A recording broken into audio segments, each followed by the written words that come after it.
ধানমন্ডি ৩২-এর ঘটনার বিস্তারিত তথ্য পাওয়ার পর এ নিয়ে প্রতিক্রিয়া জানাবে বিএনপি, জানিয়েছেন দলটির স্থায়ী কমিটির সদস্য অবসরপ্রাপ্ত মেজর হাফিজ উদ্দিন।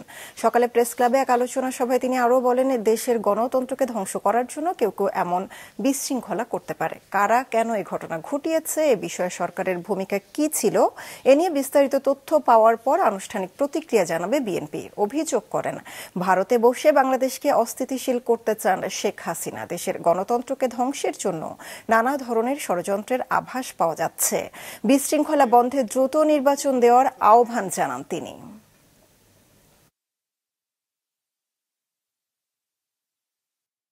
গতকালকে যে ঘটনা ঘটেছে সেটি এখনো চলমান, সেটি এখনো শেষ হয় নাই। এটি কারা করেছে এই তথ্য আমাদের কাছে নাই। এতে সরকারের কি ভূমিকা ছিল সেই তথ্য আমাদের কাছে নাই। সকল পূর্ণাঙ্গ তথ্য পেলে আমরা এই সম্পর্কে বিএনপির পক্ষ থেকে মনোভাব মিডিয়ার সামনে, জনগণের সামনে প্রকাশিত করব। যে এগুলা গণতন্ত্রকে ধ্বংস করার জন্যে হয়তো আগামী দিনে গণতন্ত্রের পথে বাধা হয়ে দাঁড়াতে পারে, এই জন্য কেউ কেউ হয়তো বিশৃঙ্খলা সৃষ্টি করার চেষ্টা করতে পারেন।